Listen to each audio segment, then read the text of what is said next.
He was charming, brilliant, and Egypt's most terrifying killer.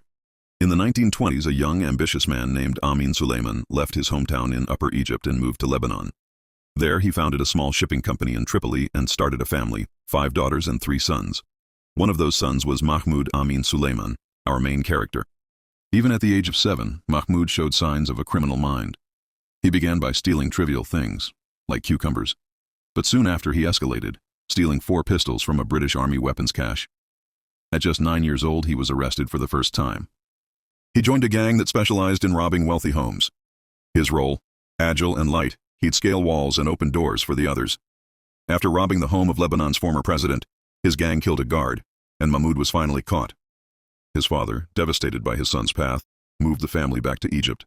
But Mahmoud, he escaped prison in Lebanon and followed them. In Cairo, Mahmoud sold off his share of his father's properties and set up a publishing house. Through it, he mingled with intellectuals, celebrities, and politicians. They called him Dr. Mahmoud Amin Suleiman, even though he had no doctorate. He became close with icons like Abdel Halim Hafez, Kamel El-Shanawi, and journalist Mustafa Amin. Charming and articulate, he used his connections to pick his victims carefully. His publishing house was merely a cover. He robbed the home of Ahmed Shawki, the Prince of Poets, and stole a palm tree-shaped statue. He broke into the villa of Kulthum.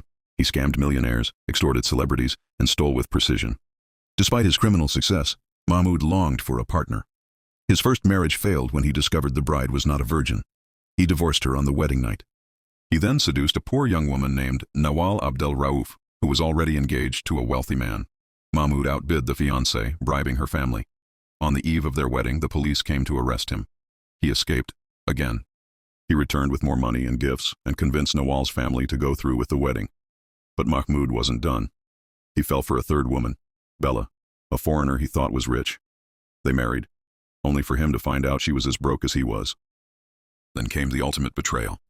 In prison, Mahmoud heard a rumor. His wife Nawal was having an affair with his own lawyer and friend Badr el-Din. Enraged, Mahmoud escaped prison with one goal: revenge. He hunted down his wife in Alexandria, broke into her house and opened fire. He missed her, but killed her sister. Then he shot a former friend over a love-related dispute. Then a wealthy businessman. Then 2 servants who witnessed him fleeing. In a matter of days, Mahmoud had become a full-blown serial killer. The entire country was in panic. Newspapers ran daily headlines tracking Mahmoud's movements. He had so many disguises: police officer, beggar, rich man, that no one knew what he actually looked like. Some even idolized him, claiming he only robbed the rich. At one point, he broke into a woman's house, pointed a gun at her, and said, "I'm not a killer like the papers say. I just want to feed my kids. Give me £100. I'll leave you alone." She gave him 20. He took her gold instead and stayed to tell her his life story. Celebrities like Tahia Carioca, Magda, and Ismail Yassin reportedly received threats from him. Though many of these were scams by others impersonating him, the fear was real.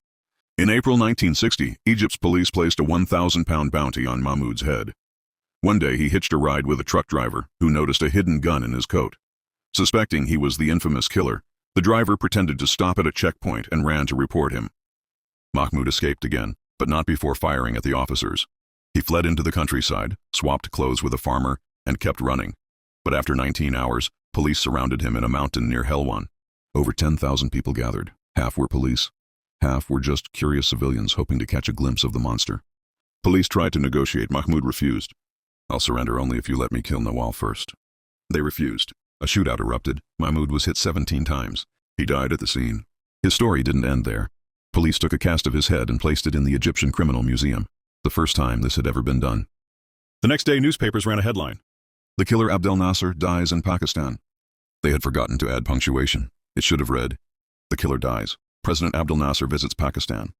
The mix-up caused national confusion and led to a government crackdown on independent media. As for Nawal, she always denied the affair.